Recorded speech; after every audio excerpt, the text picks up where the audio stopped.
Bonsoir à tous, bienvenue à ce flash d'information. Nous commençons par Yamoussoukro, où le garde des Sceaux, ministre de la Justice et des Droits de l'Homme, Samson Kambile, a présenté au sénateur un projet de loi modifiant le statut des commissaires de justice.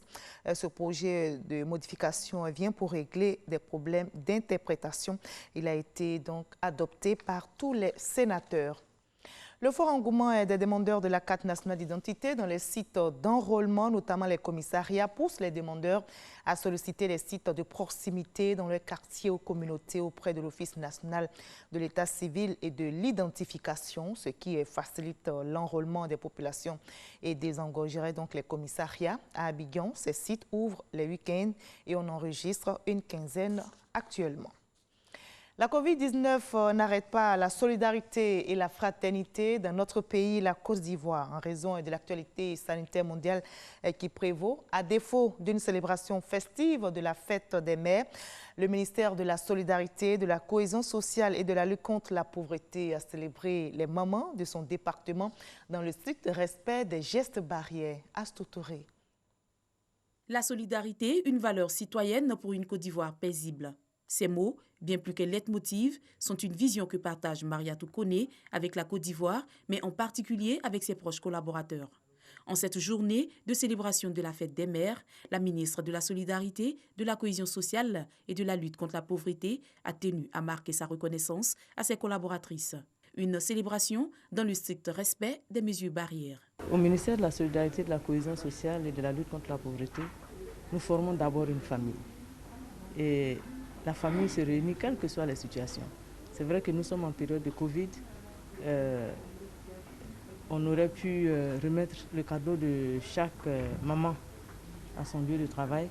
Mais nous avons voulu, même si ce n'est pas une cérémonie grandiose, faire en sorte que la famille se retrouve. Que cette chaleur familiale-là ne nous manque pas. Mariatou Koné en a profité pour les exhorter à être des ambassadrices pour des élections apaisées. En tant que femme, en tant que mère, en tant que sœur, en tant que fille, que chacune, en cette année électorale, que chacune puisse parler à ses enfants, à son époux, à ses frères, à ses sœurs, afin que les élections qui arrivent soient des élections apaisées. Et la Côte d'Ivoire sera heureuse si au soir du 31 octobre 2020, nous sortons de ces élections sans violence, sans heurts, sans agitation, et qu'au soir donc du 31 octobre 2020, ce soit la démocratie qui triomphe, main dans la main. Des femmes du cabinet à celles du service d'hygiène, toutes ont reçu des présents des mains de la première responsable de ce ministère. C'est une bonne chose qu'aujourd'hui, en ce jour qui commémore les mères, qu'elle ait autour d'elle toutes les mères, toutes les femmes de ce ministère pour que ce geste qu'elle vient de faire à notre endroit, que cela soit quand même connu et même gravé dans nos esprits. En plus de les exhorter à la paix et à la cohésion sociale, Mariatou Koné a insisté sur le strict respect des mesures barrières dans les différents ménages afin de bouter hors du pays cette pandémie mortelle. L'armée française annonce la mort du chef d'Al-Qaïda au Maghreb islamique, Abdelmalek Droudel, et plusieurs de ses proches collaborateurs ont été tués lors d'une opération militaire menée le 3 juin dernier dans le nord du Mali par les forces françaises avec le soutien de leurs partenaires. Abdelmalek Droudel est une figure du djihad dans la région.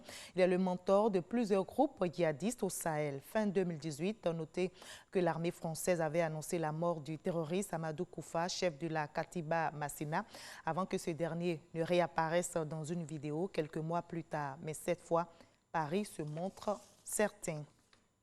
Ma peau ne devrait pas être synonyme de la peine capitale. La vie des aborigènes compte ou encore tolérer le racisme, c'est du racisme. À Sydney, Brisbane, Melbourne et bien d'autres villes australiennes, des dizaines de milliers de manifestants sont descendus dans la rue pour protester contre les inégalités raciales. À Sydney, au moins 20 000 personnes ont manifesté selon les estimations. Des défilés en hommage à George Floyd se sont multipliés donc dans tous les pays. En France, des appels à manifester contre les violences policières ont eu lieu aujourd'hui. À Paris, quelques centaines de personnes se sont rassemblées dans le calme place de la Concorde, puis rue Royale. Nous sommes samedi, nous parlerons donc culture. Nous parlerons justement ce soir d'un instrument que vous connaissez bien. Il s'agit de l'harmonica qui est utilisé par des femmes d'une ONG, Femmes de Salem International. Et la présidente Bousso Bintou Coulibaly, dit BBC, est enseignante experte culturelle. Elle sera notre invitée de la page culture de ce soir. Comment surmonter la COVID-19 au son de l'harmonica? Notre invité nous transportera dans les airs de cet instrument. On se retrouve à 20h.